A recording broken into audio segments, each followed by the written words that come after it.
is time for another G.I. Joe toy review. I've been getting a lot of good responses about some of the Sergeant Savage toy line. Last couple days ago, I did a quick look on this Sergeant Savage, number one, that came with the VHS tape. So I decided to review another one. This is a toy line that doesn't get reviewed that much. So I thought I'd take it upon myself to do some reviews on these guys. Sergeant Savage came out in 1995. They were trying to, Hasbro was trying to keep the G.I. Joe brand alive after the vintage series had ended. And so they came up with Sergeant Savage. The storyline behind him was he is a World War II soldier, and his nemesis was, make sure you get his name right, General Blitz. So General Blitz was a Nazi officer, and he led the Iron Army, which is a acronym. So let me read the back of the package and give you the storyline. It said, World War II had many heroes, but few achieved the stature of Sergeant Robert Stephen Savage. In 1994, after years of combat experience and countless medals of valor, Savage was ambushed by a traitor in his own platoon. Savage's body was never recovered, but his legend never died. Now, 50 years after that fateful night, Sergeant Savage's cryogenically frozen body has been discovered amongst the ruins of a mysterious laboratory. Savage is revived by the G.I. Joe team and given command of a new platoon of combat soldiers, the Screaming Eagles. What does the future hold for a hero from the past? Will Savage ever seek revenge on his old enemy? What really happened that fateful night so long ago? Find the answers and a whole lot more in this exciting battle action video adventure starring Sergeant Savage and his Screaming Eagles. You can find that cartoon on YouTube, as I had mentioned a couple days ago. So Hasbro created this line in '95 to try to keep their brand going, the G.I. Joe brand. But this really didn't catch on. I can only speculate why. Many of the theories out there were the people who were collecting G.I. Joe from the 80s, the primary buyers, were now adults. I was married by then and in college, but I was still buying Joes every once in a while. To the kids that grew up in the 90s, the late 80s, early 90s, having been bombarded with so many different toy lines, from Ninja Turtles to Star Wars, and there was just a lot that the Sergeant Savage line was going up against at that time. So it just eventually just phased out, and G.I. Joe had a new breath of life breathed into it in '97, and that started, that has really never stopped until recently. And they're bringing out new figures through Walmart, the retro line. There's been a lot of bad things said about that. A lot of people don't like it. When they heard retro, they were thinking 3 3/4 inch action figures. But it's just the same modern action figures, just on a retro style card back, the original card backs that had come out. And people are saying, well, they don't even come with the same equipment as being portrayed. And that's true. I've seen pictures of it, and they just come with a bunch of accessories instead of, say, the Baroness comes with came with a laser rifle and a small backpack, but she comes with a plethora of accessories, and same with Snake Eyes. And so there's a lot of bad things that collectors don't like about that. Personally, I don't mind. It's G.I. Joe, so I'm happy. But before we get into everything, don't forget that Cobra Convergence is coming up next month. Cobra Convergence 5. We've been doing it for 5 years. Could you believe that? I first joined in part 3, Cobra Convergence 3. So this year there's going to be a lot of new faces. There's going to be a new video every day starting from August 1st all the way through the 31st. So you're going to be getting 31 days of G.I. Joe and new creators. Some of these people you may be following. So stay tuned for that. Head over to HCC788's channel. He's the one spearheading everything. He's sort of the heart and soul of the Convergence. So he'll have more information as time goes on. So please stay tuned for that. I'm going to be in it this year. Again, thank you. Thank goodness. It's quite an honor to be a part of that. So anyway, back to Sergeant Savage. When they hit the pegs, they were $4.99. $4.99, yes. So they, I don't think they were out for more than a year. I don't recall seeing them out longer. They released 2 vehicles. One was an airplane, the other one was a Jeep, to fit their 4-inch frame. I do have the Jeep. It's not complete. I'm missing some of the flags that were on it and the missiles. But other than that, it's mostly there. So it's kind of a shame that the line died out, but again, I wasn't too keen on it at the time. I saw these guys and looked at it and said, this isn't G.I. Joe. This isn't the G.I. Joe that I knew, the 3 3/4 inch with a lot of articulation. I thought these guys stunk at that time, but over the years I really have grown to appreciate it more out of nostalgia than anything. So I did own one, as I had mentioned prior, that this was the one I bought. I opened him, tried to fit the accessories in his hands, and that's one thing I'll point out when I review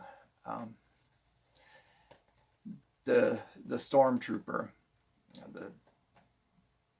not the Star Wars Stormtrooper. This is a Nazi Stormtrooper. I'll talk about more of that, and I watched the video, and that was it. So I have a feeling that all that got left behind in an old house that I moved from. That there was a shed in the back that I forgot to double check, and I think that's where that got left. So anyway, let's go ahead and take a look at this Stormtrooper. He's pretty cool, actually.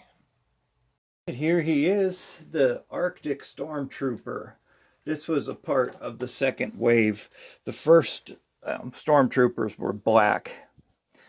These are the Nazi Stormtroopers that were under the rule of under the command of General Blitz, right here.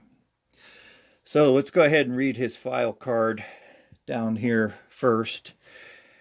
It says primary military specialty, Iron Army Cyborg.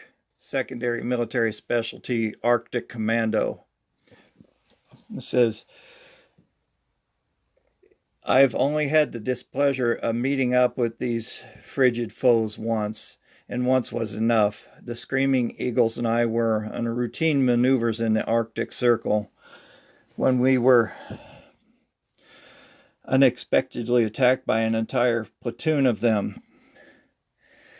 They appeared as if they were from the ice itself and immediately bombarded us with artillery launched from their powerful catapult blasters.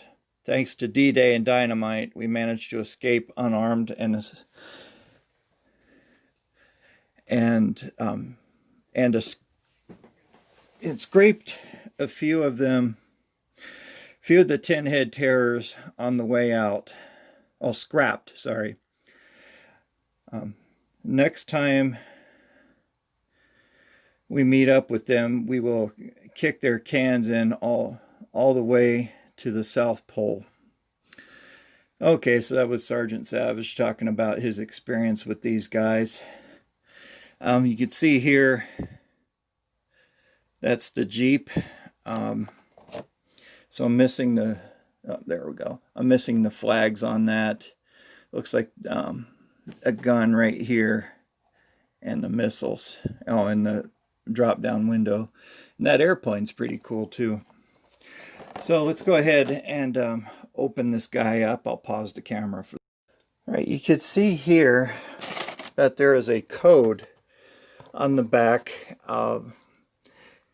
That came with the decoder ring, came with the Urban Attack Dynamite, which I do have. I'll have to look for his decoder ring. It says use the special decoder ring packaged with the Urban Attack Dynamite to crack the code and discover Sergeant Savage's secrets. So that was just a little gimmick that came along with the toy line. So let's go ahead and pop him open. Oh, first human to touch him since he's been put in the tray. Okay, the Catapult. This looks familiar because it is familiar. This came with the incinerators. Here's his blue weapon, or whatever that was, the artillery that came with the Catapult. This does have the rubber band in it, but you can see it is pretty crispy, so I'm not going to take the rubber band out. Let's go ahead and take a look at his backpack. That's pretty cool. Cool little backpack. Has some snowshoes on there, little knife sculpted on this pouch here, a couple of other small pouches. Standard G.I. Joe back peg. This looks like a whistle. Oh my gosh, it sure is. That would have driven parents crazy. I could just see a kid taking this out, throwing the rest to the side, and just blowing this whistle all over the house. Okay, sorry folks. All right, so here is the Android Stormtrooper. You can see they lack the articulation that the 3 3/4 inch Joes have. This rotates around, but it's on a pivot, not a O-ring. His knees do bend. Has metal pegs there. That's cool. So that saves you from breaking the knees if you ever have to fix it. So he's in this white snowsuit, black boots, black gloves with some weird machinery on them. They're fingerless. He has this armor on the front with some hoses. The armor goes around to the back. wearing this Nazi-esque helmet that looks more like what came with the Ice Viper version 1. Has some sort of a breathing apparatus over his mouth and yellow goggles. This guy's pretty cool, actually. I like him. So looking at his other accessories, he came with a, see if I could get them out of the tape. Came with a German Luger. These would have been 9mm. There were some that were 45, but those are extremely rare. So this is a German Luger. Not bad. We try to fit that in his hand to express why I didn't like it. Not too bad, actually. He holds on to it fairly well. He came with the, I think this is a Mauser. I'm not too sure on that one. But what I hated was he couldn't really hold, they couldn't hold their rifles in a combat pose. That's the thing that I did not like. The rifles did not have a handle. They could only hold it at a certain way. And if you wanted them to fight, I guess they just hold it at their side. I mean, that is what mainly turned me off about it, was them not being able to hold their primary weapon as a regular Joe would. He does have the foot pegs for a figure stand. Feet are kind of wide. But yeah, that's what I really didn't like about that toy line. But all in all, these are pretty cool toys.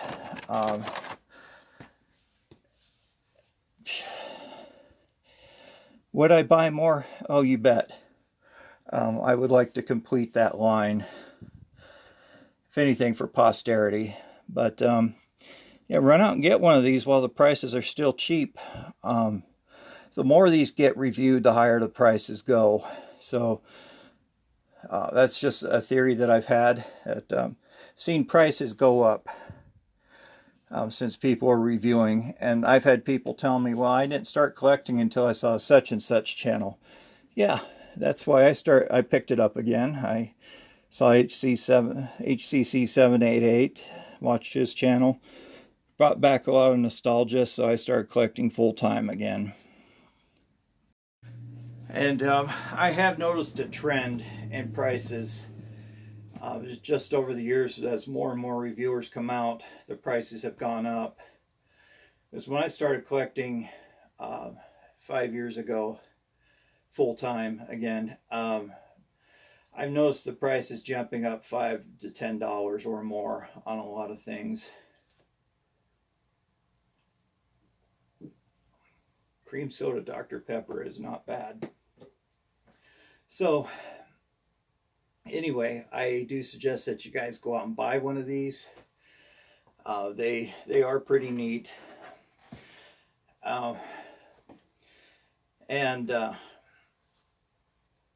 There aren't very many on the aftermarket, so it's just hit and miss with those. There is a sick trend going on with them because the prices are so low. And that brings me into my favorite segment, Byron's Gripes. So if you're looking for this guy, mint in pack, $9.99. Not bad at all. I would put that up with deal of the day, but the seller is trying to recoup more money by adding $12.55 for shipping. When I got him in the mail, it was like $5 or $6 for shipping. So people are trying to recoup their money out of shipping, and that really irritates me. And he's priced all the way up to $14.95. Not bad again, but once more, the seller is wanting $14.90 in shipping. So with all that together, it's going to cost you $29 and change. No, I think that is so terrible. It's sick that they're charging so much. They're gouging you in shipping just to recoup some money. You know, that makes me not want to buy these until I could find somebody that has a decent shipping rate. He lost my train of thought. The Stormtrooper by himself is anywhere from $4.99 to $8.99. I didn't find any of his accessories, just the figure by himself, and that's not bad if you want an army build. There's plenty of accessories to go around. You know, I got lucky on an auction with him. I paid $2.80. The person holding the auction started off at 1 cent, and there were only 2 of us bidding, and the other guy must have fallen asleep. So I got him at a very good price. So that's it with Byron's gripes. It's humid in here today, I'm sorry. This action figure is really cool. Let's see if his backpack fits, his whistle backpack. Forgot to try that. It sure does. He had little holes on his body here on the legs and the back of his head, and I'm really not 100% sure what that's for. He came with these little white bars. I should have looked at this when I was reviewing him. I don't really know what they're intended to do. Oh, there we go. I figured it out. That makes him even cooler. It's a little hose. I apologize, guys. I should have done this in front of you. But yeah, look at that. It fits in the hole in the back of his head and in his chest. So you just hook it on there. It's made out of a soft plastic. Hook it on there and there. And boom. He looks really cool with that. So yeah, run out and get one of these, guys, while the prices are still cheap. So thanks for tuning in. I really appreciate it. This room is stifling, so I'm sorry that I rushed through this review. Even with the AC on, it's still pretty warm. So thank you again for tuning in. I do greatly appreciate it. Please feel free to like, share, and subscribe. Leave me a comment. I answer back. Also, remember, stay safe out there. Remember triple S. Safety, sanitize, and 6 feet. Wear your masks, please. That's where the safety part comes in. Wear your masks. This whole thing is not over yet, and every day that goes by, there's more and more that's being learned. We're learning as we're going, and it's frustrating for us as healthcare providers because we can't share. We're just going by what we know, and new things pop up, and we'll get it. We'll get there. It takes a lot of time, a lot of research to figure this stuff out. So the best we know is, wear your mask, social distance. A lot of places aren't letting people in without masks now, so keep a mask with you, even if you just put a little do-rag around your face, something. It'll help. Be kind to everyone, especially right now. Things are pretty tense. And especially be kind to animals. They know nothing but unconditional love. So thanks again. Stay tuned next week for another G.I. Joe toy review. Until then, we'll see you later. Bye-bye.